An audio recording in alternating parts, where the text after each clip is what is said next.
Tijekom kasnih ljetnih mjeseci radili smo intenzivnu sadnju. Jesensko vrijeme nas je dobro poslužilo, tako da imamo urod čak i bolji od očekivanog.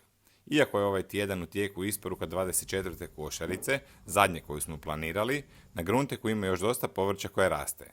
Zato sljedeći tjedan isporučujemo dodatnu 25. košaricu i to je rekord od početka Grunteka. Iduća, ujedno i posljedna košarica prije zimske stanke, neće biti klasična isporuka, već ćemo tijekom idućeg tjedna brati sve plodove koji su dozrjeli i rasporediti u košarice koje ćemo vam dostaviti.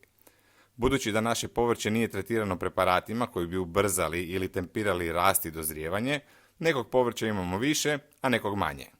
U svakom slučaju, ništa od onoga što je posađeno i dozrjelo neće propasti, a sve što uberemo potrudit ćemo se što pravednije podijeliti našim korisnicima. Zato neće sve košarice biti istog sadržaja, ali ono što možete očekivati su salata, nekoliko vrsta, kelj, kupus, blitva, špinat, celer, mladi luk, poriluk, baternat ili Hokkaido tikva, batat, mrkva, korabica, luk.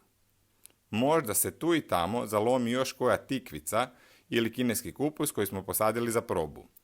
Hvala vam što ste i ove godine bili s nama. I dalje ćemo vas redovito obavještavati sve što se radi na vašem Grunteku i kako napreduju pripreme za novu sezonu. Nadamo se da ćete uživati u svojim košaricama. Pozdrav!